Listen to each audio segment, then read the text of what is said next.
Hi Sriram, నమస్కారం అండి. 2025 సంవత్సరంలో శని గ్రహ మార్పు అనేది జరుగుతున్నది. 2025 మార్చ్ 29వ తేదీ నుంచి శని కుంభరాశి నుంచి మీనరాశికి వెళ్ళి సంచారాన్ని ప్రారంభం చేస్తున్నారు.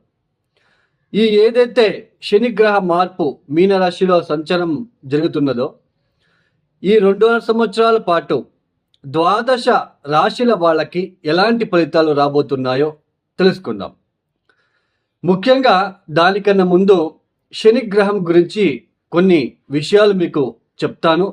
ఎందుకంటే మీరు అర్థం చేసుకోవాలి అనే ఉద్దేశంతో దీన్ని ఎవరు కూడా సోది అని అనుకోవద్దు. ఇక్కడ ముఖ్యంగా మన జన్మ జాతకంలో శని ఏ స్థానాల్లో ఉన్నాడు, ఎలాంటి సిచ్యుయేషన్లో ఉన్నాడో తెలుసుకోవాలి. శని బలిష్టంగా ఉన్నప్పుడు ఎలాంటి ఫలితాలు వస్తాయో ఆ ఒక వ్యక్తికి, శని బలహీనంగా ఉన్నప్పుడు ఎలాంటి ఫలితాలు వస్తాయో మనం ముందుగా తెలుసుకుందాం. శని ఒక వ్యక్తి జాతకంలో బలిష్టంగా ఉన్నప్పుడు, శని అంటే ఏంటి, శని గ్రహం అంటే ఏంటి, సమాజంలో ఉన్న ఒక మనకంటూ సమాజంలో ఒక గుర్తింపు ఉంది, సమాజంలో మంచి స్టేటస్లో ఉంటున్నాము, మంచి జాబు, అటు రాజకీయంలో కావచ్చు, అటు ఏదైనా బిజినెస్ వైజ్ కావచ్చు, మనం మంచి పొజిషన్లో ఉన్నామో అంటే దానికి కారణం శని గ్రహం. పెద్ద పెద్ద మేనేజర్లు, పెద్ద పెద్ద పొలిటీషియన్స్కి అందరికీ కూడా శని గ్రహం ప్రముఖమైన పాత్ర అనేది వస్తుంది. ఇక్కడ ఎందుకు అంటే మన కింద ఉన్న వాళ్ళందరూ మన మాట వినాలి అంటే అది అక్కడ శని గ్రహం చాలా బలిష్టంగా ఉండాలి. శని ఎవరి జాతకంలో బలిష్టంగా ఉంటాడో అలాంటి వ్యక్తికి ఆత్మవిశ్వాసం ఎక్కువగా ఉంటుంది. తర్వాత భయం అనేది ఉండదు. సమాజంలో మంచి గుర్తింపు, పేరు ప్రఖ్యాతులు అనేది వస్తూ ఉంటాయి. తర్వాత ముఖ్యంగా ఈ ఒక జాబ్లో మెయిన్ కర్మకారకుడు, వృత్తికారకుడు శని బలిష్టంగా ఉన్న వ్యక్తి జాతకులకి ఉద్యోగం విషయంలో ఎటువంటి ఇబ్బందులు ఉండవు.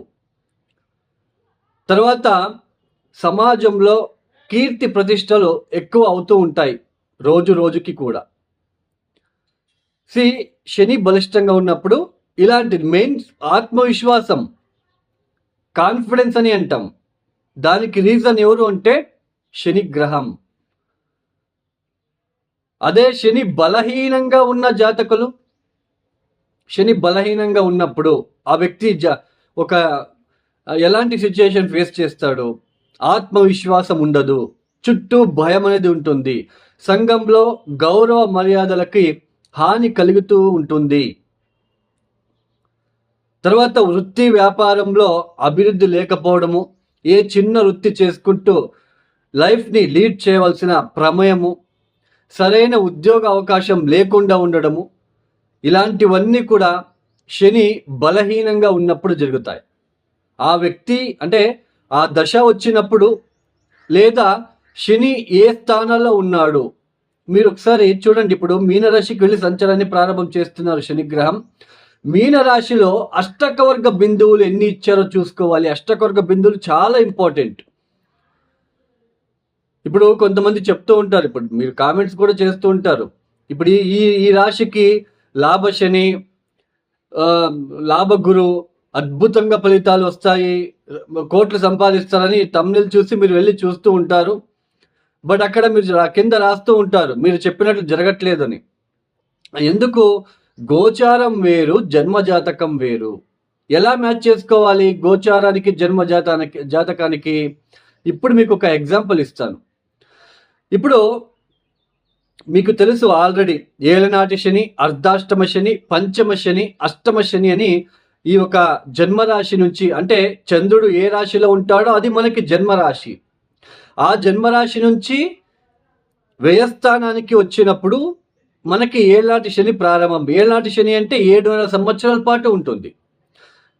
ఇక్కడ వ్యయస్థానంలో 2.5 సంవత్సరాలు, జన్మరాశికి వచ్చినప్పుడు 2.5 సంవత్సరాలు, ద్వితీయానికి జన్మరాశి నుంచి నెక్స్ట్ హౌస్ ద్వితీయానికి వచ్చినప్పుడు 2.5 సంవత్సరాలు, ఇలా 7.5 సంవత్సరాలు అర్ధాష్టమ శని అంటే జన్మరాశి నుంచి చతుర్థ భావానికి శని సంచారం చేసేటప్పుడు దాన్ని అర్ధాష్టమ శని అంటాం. పంచమ శని చంద్రుడున్న రాశి నుంచి పంచమ స్థానానికి వచ్చినప్పుడు దాన్ని పంచమ శని అంటాం. ఇలాంటి ఒక సిచ్యుయేషన్ ఉన్నప్పుడు ఇప్పుడు మీకు మీనరాశికి వెళ్ళి శని సంచారం ప్రారంభం చేస్తున్నారు. మీ జాతకంలో మీనరాశిలో శని ఎన్ని అష్టకవర్గ బిందులు ఇచ్చారో చూసుకోవాలి. ఏ 0, 1, 2, 3 ఇచ్చి ఉంటే ఆ ఒక ప్లేస్లో శనికి అక్కడ బలహీన పడ్డాడు అని అర్థం. బలహీన పడినప్పుడు ఆయన ఇబ్బందులు పెడుతూనే ఉంటాడు. ఈవెన్ ఏళ్ళనాటి శని, అర్ధాష్టమ శని కూడా, ఈవెన్ లాభస్థానానికి వచ్చినప్పుడు కూడా అష్టకవర్గ బిందులు చాలా ఇంపార్టెంట్. ఇప్పుడు మీనరాశిలో పుట్టిన ఒక వ్యక్తి ఉన్నాడు. ఇప్పుడు మీనరాశికి ఏళ్ళనాటి శని ప్రారంభమైంది. ఇప్పుడు జన్మరాశికి శని వస్తున్నాడు. ఇప్పుడు గనక మీనరాశిలో పుట్టిన ఏదైనా జాతకులకి శని మహాదశనే జరుగుతూ ఉంటే ఒకవేళ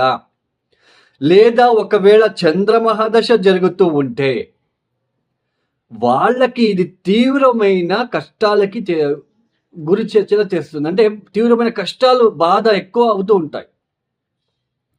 అర్థమైంది కదా? గోచారము మనకి జన్మజాతకం ఎలా మ్యాచ్ చేసుకోవాలో, ఒక స్థానం నుంచి ఒక స్థానానికి ఒక ప్లానెట్ వెళ్తున్నప్పుడు ఆ స్థానం ఎన్నో రాశి అవుతుంది, ఎన్నో లగ్నం నుంచి ఎన్నో రాశి అవుతుంది, ఆ స్థానానికి అష్టకవర్గ బిందులు ఎన్ని ఇచ్చారో చూసుకోవాలి.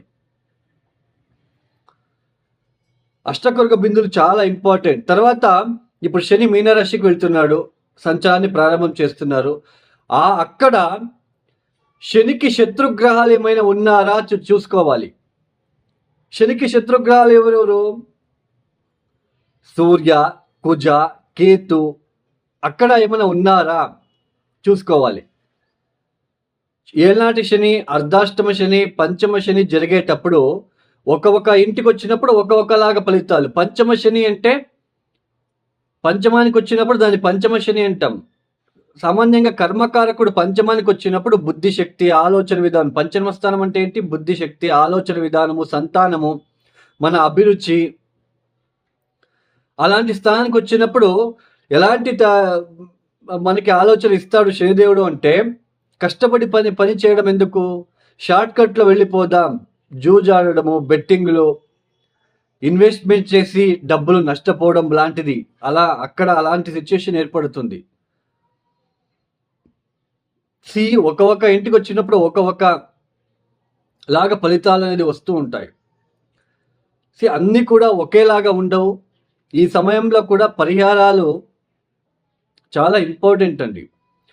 జంప్ స్టోన్ వేసుకోవడము, నీలమణి జంప్ స్టోన్ వేసుకోగానే పంచమ శని, అర్ధాష్టమ శని ఇబ్బందులు తగ్గుతాయి అని నమ్మడము.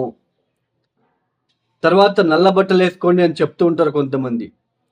శని ఇబ్బంది పెట్టడానికి వచ్చినప్పుడు ఆయన వస్తువులు ఎందుకు వేసుకోవాలి అండి? అందులోన జంప్ స్టోన్ అంటే అంత మంచి ఫలితాలు వస్తాయి అని మాత్రం అనుకోవద్దు. ఒక జంప్ స్టోన్ ధరించగానే మనకి అంతా కర్మ నుంచి బయటపడతాము. This is fake sentence. Jump stone వేసుకోగానే మనకి ఉద్యోగాలు వస్తాయి, ఫేక్. మనకి ఇదే ఎందుకంటే మనము అత్యాశ ఎక్కువైపోయింది. మనలో అత్యాశ ఎక్కువైపోయి తొందరగా కర్మ నుంచి బయటపడాలి, లేదా తొందరగా నేను శ్రీమంతుడైపోవాలి అని అక్కడ నష్టపోతూ ఉన్నారు ప్రజలు. జంప్ స్టోన్ వేసుకోగానే అన్నీ అయిపోతాయి, మంచి ఫలితాలు వచ్చేస్తాయి. This is wrong sentence. ఎప్పుడు గుర్తుపెట్టుకోండి. మన కర్మానుసారంగా మనకి ఏదైనా దశాభుక్తి జరుగుతున్నప్పుడు మనమే కష్టపడి వేల కొద్ది చిన్న పరిహారాలు ఉన్నాయండి, వాటిని చేసుకుంటూ వెళ్ళాలి. అప్పుడే దాని నుంచి బయటపడతాం. సరే, ద్వాదశ రాశుల వాళ్ళకి ఎలా ఉంటుంది, ఎలాంటి ఫలితాలు వస్తాయో మనము ఒక్కొక్కటే ఇండివిజువల్గా తెలుసుకుంటూ వెళ్తాం. ఇక మకర రాశి వాళ్ళకి ఈ 2025 సంవత్సరంలో మార్చి మాసంలో మారబోతున్న శని వలన ఎలాంటి ఫలితాలు రాబోతున్నాయో తెలుసుకుందాం. ఇన్ని రోజులు కూడా మకర రాశి వాళ్ళు ఏళ్ళనాటి శని చాలా ఇబ్బంది పెట్టింది. ఇన్ని రోజులు చాలా ఇబ్బందులు పడుతూ వస్తున్నారు. అయితే ఈ ఏళ్ళనాటి శని వలన మకర రాశిలో పుట్టిన ప్రతి వ్యక్తికి కూడా, ఎందుకంటే మకర రాశిలో కొన్ని లక్షల మంది ఉంటారు. వాళ్ళందరికీ సేమ్ ఫలితాలు వచ్చి ఉంటాయి అంటే ఇట్ ఈస్ హైలీ ఇంపాసిబుల్ అండి. ఎందుకంటే వాళ్ళ జన్మజాతకం ఇంపార్టెంట్, వాళ్ళ దశా పీరియడ్ ఇంపార్టెంట్, అష్టకవర్గ బిందువులు ఇంపార్టెంట్. మొత్తానికి ఏళ్ళనాటి శని ప్రతి మనిషిలో వస్తుంది, ప్రతి మనిషికి కూడా వస్తుంది. కొన్ని ఇబ్బందులు మనము ఫేస్ చేయాల్సిన ప్రమేయం ఉంటుంది. అవి ఎంతవరకు ఇబ్బందులు, చాలా ఇబ్బందులా లేదా యావరేజ్గా ఉంటుందా ఇబ్బందులు? సో ఇవన్నీ కూడా మనం ఎలా తెలుసుకుంటామంటే అష్టకవర్గ బిందువులు దశా పీరియడ్ ఏం జరుగుతుందో మనం చూసుకోవాలి. అయితే ఈ 2025 మార్చి 29 తేదీ తర్వాత శని తృతీయ స్థానానికి వెళ్ళి సంచారం ప్రారంభం చేయబోతున్నారు. ఈ తృతీయ స్థానంలో శని రాగానే చాలామంది యూట్యూబర్స్లో మీరు చూస్తూ ఉంటారు, యూట్యూబ్లో మకర రాశి వాళ్ళు కోట్లు సంపాదిస్తారని తమిళ పేరు చూస్తూనే ఉంటారు, వీడియోస్ కూడా ఎంజాయ్ చేస్తూ ఉంటారు. చూసి అవునులే ఈ సంవత్సరం బాగుందేమో అని అనుకుంటూ ఉంటారు. బట్ ఇక్కడ చిన్న లాజిక్ ఉందండి. తృతీయ స్థానంలో అయితే శని ఇబ్బంది అయితే పెట్టడు. అయితే అది ఎంతవరకు పాజిటివ్గా ఉంటుంది మనకు అష్టకవర్గ బిందులు చూసుకోవాలి. అష్టకవర్గ బిందులు చాలా ఇంపార్టెంట్. అది పూర్తిగా మనకి శుభ ఫలితాలు వస్తుంది లేదా అనేది మనకి అష్టకవర్గ బిందువుల మీద డిపెండ్ అయ్యి ఉంటుంది. ఈ సమయంలో శని తృతీయ స్థానంలో శని సంచారం చేసేటప్పుడు సంఘంలో గౌరవ మర్యాదలకి, కీర్తి ప్రతిష్టలకి ఎటువంటి ఇబ్బంది లేకుండా చాలా బాగుంటుంది. ఆత్మవిశ్వాసం ఉంటుంది, వృత్తి వ్యాపారంలో అభివృద్ధి, ఇలాంటివన్నీ మనం చూడవచ్చు. బట్ ఎంతవరకు అభివృద్ధి చూస్తాము, ఎంతవరకు పాజిటివ్గా మనము చూడబోతున్నాము అనేది మన జన్మజాతకంలో శని మీనరాశిలో అష్టకవర్గ బిందులు ఎన్ని ఇచ్చారో చూసుకోవాలి.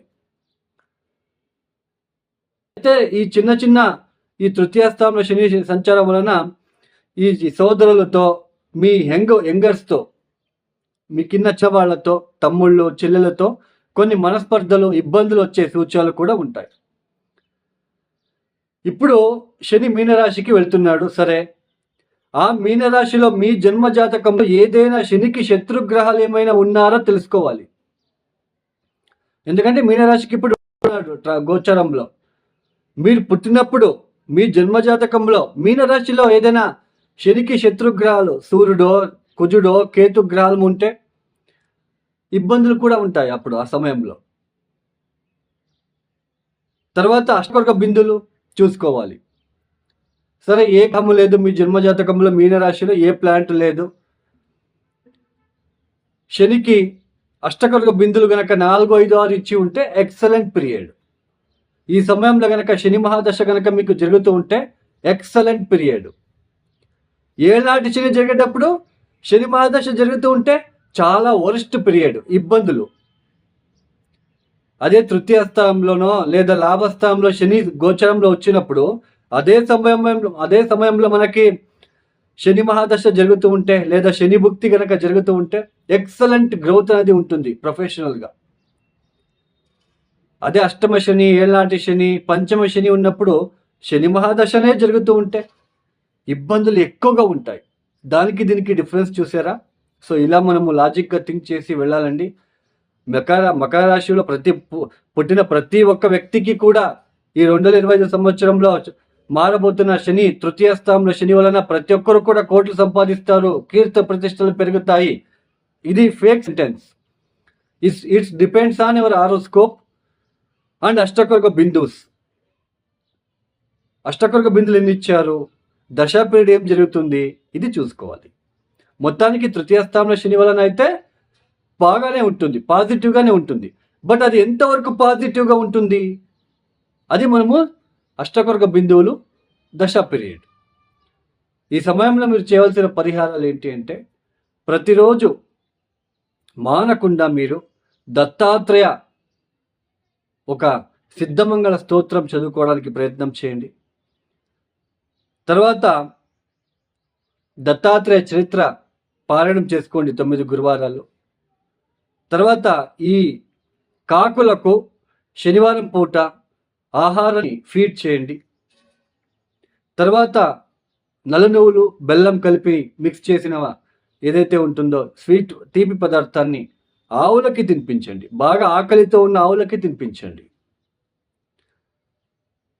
తర్వాత ఈ యొక్క సమయంలో ఏదైనా తీర్థక్షేత్రాల దర్శనాలు కూడా చేసుకుంటే చాలా మంచిది.